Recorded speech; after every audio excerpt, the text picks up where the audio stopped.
moi j'ai été surpris par le fait qu'un non-rotarien parle de Rotary. Moi je suis rotarien, je ne vais pas parler.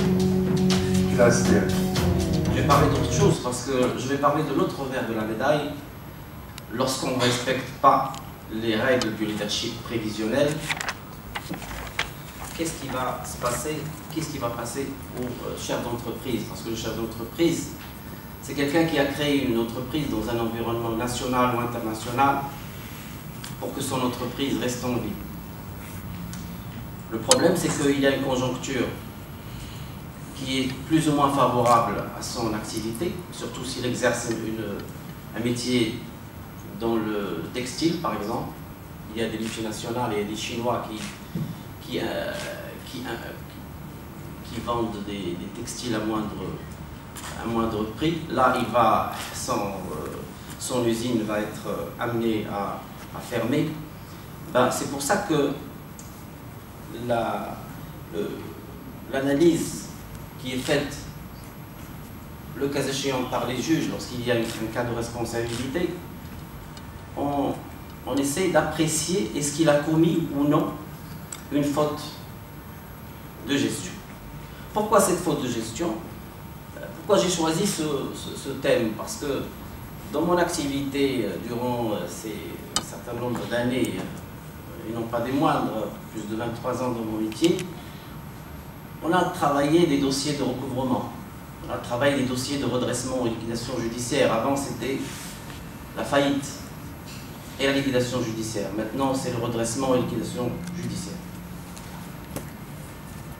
C'est le revers, comme j'ai dit, le revers de la médaille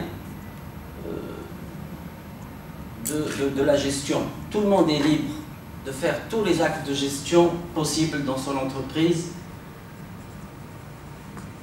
Là, si sa société est défaillante dans un cas de créance, il est poursuivi, la société est poursuivie et les associés sont poursuivis dans la limite de leurs apports, et notamment le dirigeant. Mais lorsque le dirigeant est un associé et il a commis une faute de gestion, là il est poursuivi, même dans son denier personnel. C'est pour ça que je dis, quel est l'intérêt de ce choix, de ce thème? C'est que tout le monde, il court derrière des créations de sociétés, et dans la société, tout le monde, il court derrière des postes de responsabilité, mais il ne sait pas qu'est-ce qu'il attend. Lorsque une personne est nommée dans un poste, d'habitude, qu'est-ce qu'il fait? Il oublie le reste. Et il oublie le reste des membres de la société, et il prend des décisions seul. Et s'il y a des gens qui le contredisent, il essaie d'une manière ou d'une autre de les éviter ou bien de les rejeter. Là, il est en train de commettre des fautes de gestion. Quelle est la définition de la faute de gestion?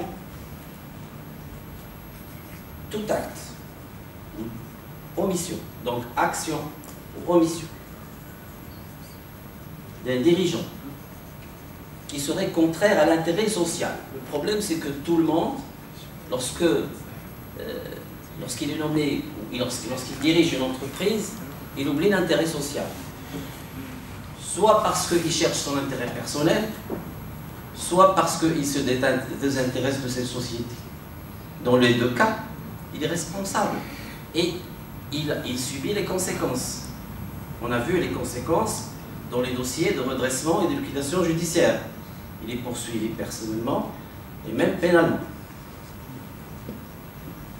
Donc la jurisprudence exige en effet que les dirigeants se comportent dans la gestion des affaires sociales de manière prudente, diligente et active. Il ne faut pas qu'ils soient passifs. Il y a certaines circonstances qui nécessitent du chef d'entreprise qu'il agisse, surtout lorsqu'il s'agit d'une difficulté. Lorsque la société est en difficulté, il faut qu'il intervienne.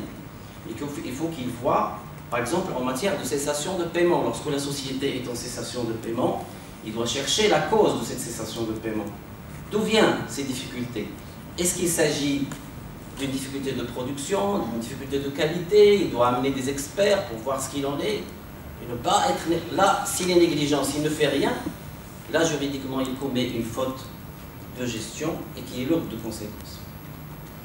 Aucun acte positif n'est exigé par les tribunaux pour que la faute de gestion soit commise.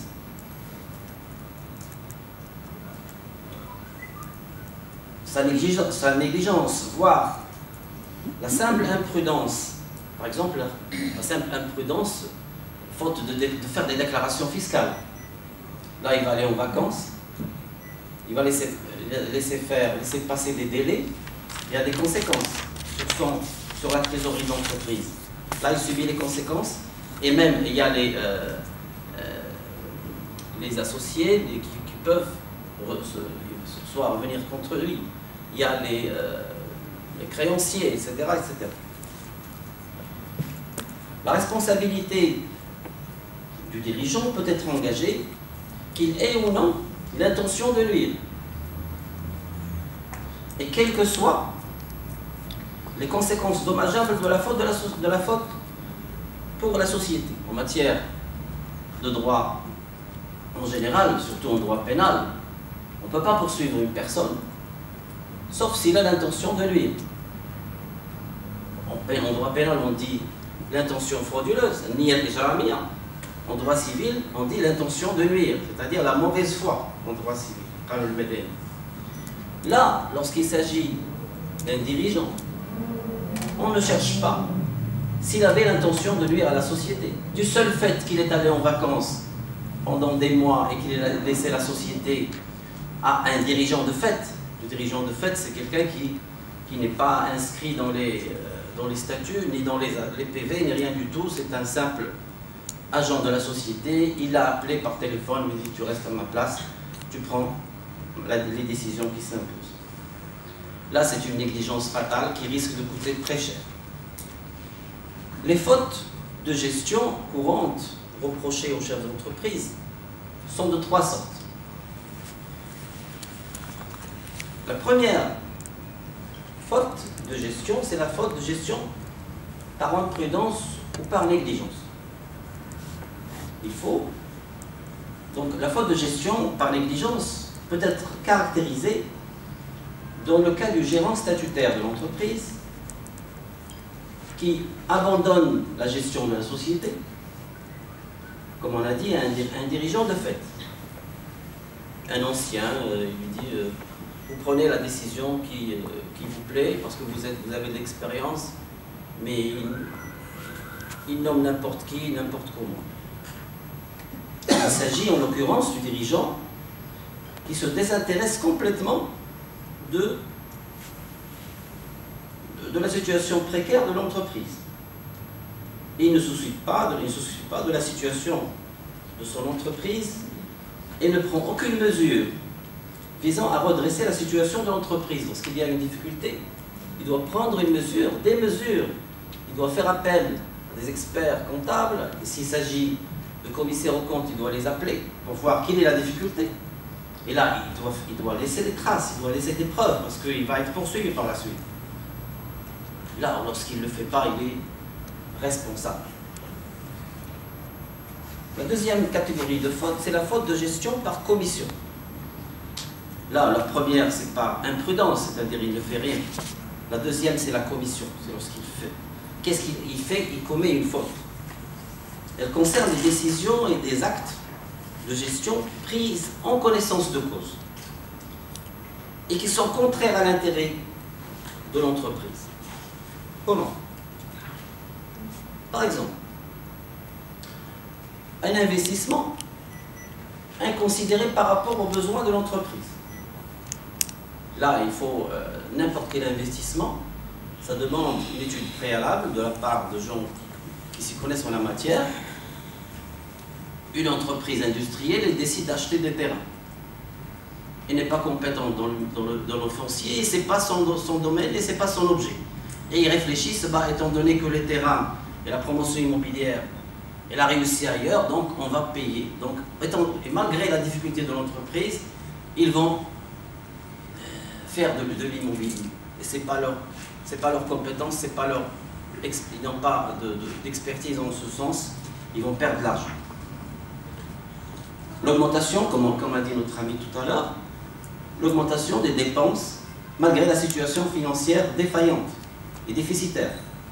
Ils vont acheter des voitures, ils vont acheter ils vont se faire payer des luxes, des voitures, des voyages luxueux, etc. à l'étranger, alors qu'ils ont des difficultés financières. C'est ce qu'on appelle juridiquement des impostes, des frais injustifiés. Des emprunts qui dépassent les possibilités de remboursement de l'entreprise, peut être considéré comme une faute de gestion par commission. Et là, j'ouvre une parenthèse. Et les banquiers sont là, s'il y a des banquiers qui sont parmi nous. Ça, c'est un cas d'abus de la part de la banque. C'est ce qu'on appelle l'octroi abusif de crédit. Lorsqu'on donne un crédit à une entreprise en difficulté, là, la banque, elle est responsable. Et là, ce que fait la banque, c'est que elle va essayer de participer, elle va essayer d'enfoncer encore plus l'entreprise. Parce qu'une entreprise qui est en difficulté, ça veut dire que c'est une entreprise qui est en cessation de paiement. Et la banque, lorsqu'elle octroie le crédit à une entreprise en difficulté, ça veut dire quoi? Ça veut dire qu'elle retarde les délais, elle retarde la situation de cessation de paiement. Elle fait croire, parce que lorsqu'on retarde cette date parce qu'il y a une date fatidique, il y a une date T en matière de cessation de paiement et qui est considérée par le juge en matière de redressement et liquidation judiciaire. Lorsqu'il retarde cette date T, ça veut dire que les créanciers vont croire à la santé de la société. Et lorsqu'ils vont croire à la santé de la société, ils vont continuer à travailler avec elle. Ils vont croire, ils vont continuer à investir avec elle. Et ils vont enfoncer même certaines sociétés, ça c'est ce qu'on appelle la boule de neige. Et là, les juges français, ils ont bien compris, ils ont jugé dans plusieurs affaires. La jurisprudence française est très riche en ce sens. La jurisprudence marocaine, malheureusement, elle ne suit pas, parce qu'il y a un dommage qui est subi par des entreprises qui sont en cessation de paiement à cause d'autres cessations de paiement et à cause de crédit qui a été donné alors qu'ils n'auraient pas dû. Ça, je ferme la parenthèse. Troisième cas de faute de gestion, c'est la faute de gestion pour fraude et infraction. Là, c'est lorsque le dirigeant, il essaie de frauder et il commet des infractions, notamment pénales. Fraude, par exemple, il y a plusieurs sortes de fraude. S'il s'agit d'une société d'agroalimentaire, il va frauder dans l'agroalimentaire. S'il y a la fraude fiscale, il y a aussi les infractions. Il va commettre des infractions, délits, émission de chèques sans provision, escroquerie, abus de confiance, faux et usage de faux, etc., etc. Donc, la faute de gestion, qu'elle soit par négligence ou par commission, met directement en cause la responsabilité civile du chef d'entreprise. En revanche, dans ce cas, les fautes de gestion mettant en évidence les infractions et les fraudes engagent la responsabilité pénale du dirigeant. C'est ce qui se passe dans certains cas, vous voyez dans les journaux. Ces fraudes sont spécifiques à des infractions par rapport au droit des sociétés, droit du travail, etc., notamment droit fiscal. Je ne vais pas ajouter, parce que le sujet est trop long, mais j'ai voulu mettre l'accent sur ce non-respect, parce que le dirigeant, c'est un dirigeant comme on dit, chef de famille, il doit agir en chef de famille, prudent et diligent. Mais il ne doit pas dépasser une ligne rouge, c'est ce qu'on vient de voir. Je reste à votre disposition pour répondre à des questions parce que je ne veux pas rentrer, je réponds selon vos interrogations en ce sujet.